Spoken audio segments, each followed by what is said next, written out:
Good morning, students. Now, next chapter is chapter 14, Statistics. In this chapter, only exercise 14.2, 14.1 and 14.2. So, in this chapter, we are going to learn about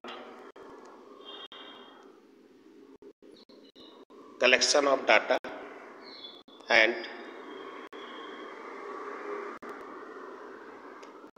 also representation of data. So every day we come across a wide variety of information in the form of facts, numerical figures, tables, graphs, etc. These are provided by newspaper, television, magazines, and other means of communication. These may be related to cricket, batting, wages, profits of a company, temperatures of a cities, expenditures in various sectors of a 5-year plans, polling result, and so on. These facts or figures, which are numerical or otherwise collected with a definite purpose, are called data. Let us now recall the various ways of presenting the data through some examples. So see here, first example, consider the marks obtained by 10 students in a mathematics test as given below. So marks are 55, 36, 95, 73, 60, 42, 25, 78, 75 and 62. The data in this form is called raw data. Clear? Second example, see here. Consider the marks obtained out of 100 marks by 30 students of class 9th of a school. So marks are given here 10, 20, 36, 92, 95, 40, 50, 56, 60, 70, 92, 88, 80, 70, 72, 70, 36, 40, 36, 40, 92, 40, 50, 50, 56, 60, 70, 60, 60 and 88.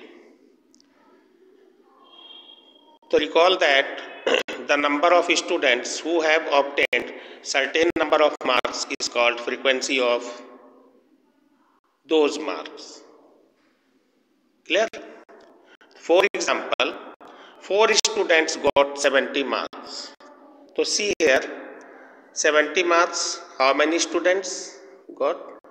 1 student, 2, 3 and 4. So 4 students got 70 marks. So the frequency of 70 marks is 4. Clear? Similarly, now you can represent the above data by this table. Write here marks. So write here different marks. So different marks are 10, 20, 36. So write here in ascending order 10, 20, 36, 40, 50, 56, 60, 70, 72, 80, 88, 92 and 95. And also write here number of students, means you have to write frequency. So frequency, check here 10. The frequency of 10, because 10 is only one time, so frequency of 10 will be 1. Similarly 20 here only one time, then frequency of 20 will be 1. Clear? Similarly, write the different frequencies of the different marks. So write here, so you can represent the data and to check table is correct, check the total is 30, and here 30 students. Clear? Here total students are 30. So total of frequency will be 30. You have to remember. Clear? Now, next example. So this table is called ungrouped frequency distribution table. Ungrouped frequency distribution table, or simply a frequency distribution table. You can say that. Clear? Now, next example. 100 plants each were planted in 100 schools during one Mahotsava. After 1 month, the number of plants that survived were recorded as. So these are number of survived plants, 100 plants. Clear? So these are plants. Now, you can represent this data by this way also. So write here number of students. So write here number of plants survived. So 20 to 29, 30 to 39. Clear? Write here tally marks and here frequency, number of schools. So between 20 to 29, in this interval you have to consider 20, not 29. Clear? 20 to 29 and 30 to 39. So check here between 20 to 29 how many? So there are 3 in between 20 to 29. Similarly, you can write tally mark. In case of tally mark,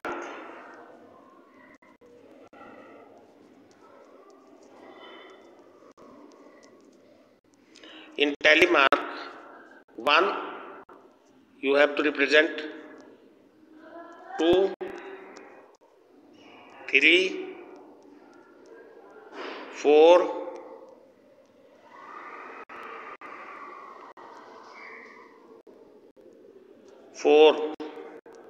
1, 2, 3, 4, 5, 1, 2, 3, 4, 5. Clear? Suppose you have to write 11. So 11 means 5 plus 5 plus 1. 1, 2, 3, 4, 5. 1, 2, 3, 4, 5 and 1. It will be 11. Clear? So tally mark. So this is called a grouped frequency distribution table. So in grouped frequency distribution table, you have to write down intervals, tally marks and frequency. And in case of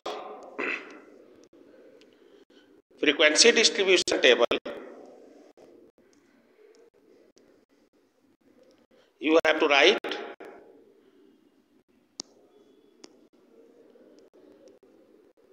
marks or according to the question and number of means frequency. Clear? Now see the next example. Here data of weights of 30 students are given. So this table represent the weight of the 30 students. So weight and number of students. 31 to 35 number of students are 9. 36 to 40 there are 5 students. 45 to 41 to 45 14. 46 to 53 students. 51 to 55 1 student. Similarly, these are weights and number of students. Clear? So total 38. Now in this table, suppose 2 students of weight 35.5 kg and 40.5 kg are admitted. Then in which interval we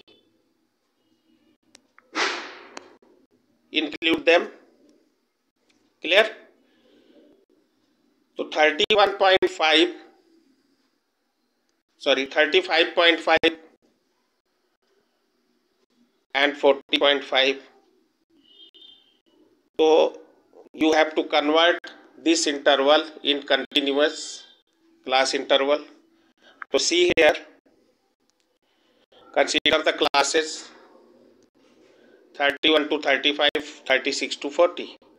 So lower limit of 36 to 40 is 36. Upper limit 31 to 35 is 35.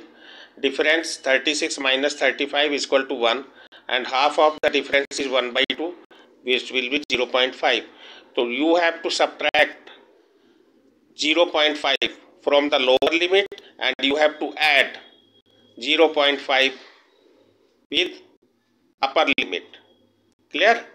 Means you have to, in this class interval, you have to add subtract 0.5 from 31, and you have to add 0.5 in 35. Similarly, subtract 0.5 from 36 and add 0.5 in 40. Then you have continuous series. So class intervals will be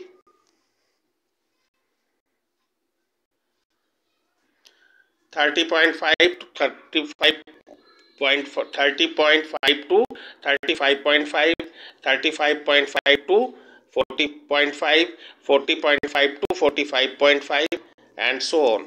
Clear?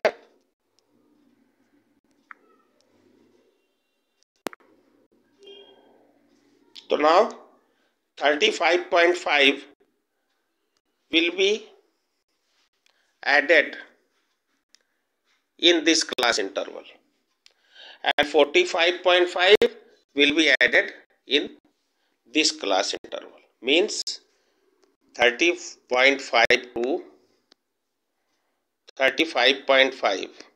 Clear? So in this class interval, we can admit 30.5 but not 35.5. Clear? And in interval 30.5.5 to 45.5, we have to consider 35.5 in this class interval. Clear? So 35.5, student of weight 35.5 kg will be admit in this class interval, and the student of weight 45.5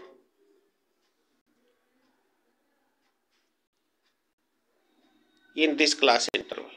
Clear? And total students will be 40. Clear, students? See again. For example, 10 to 20 class interval and 20 to 30 class interval. Clear? Suppose 10 is considered, 10 will be considered in this class interval, and 10 to 20, 20 to 30, 10 will be considered in this class interval, and 20 will be considered in this class interval. Clear? So you can form the continuous frequency table. So frequency distribution tables you can prepare easily. Clear, students? So you have to solve the exercise 14.2 with example. Okay, students? Thank you.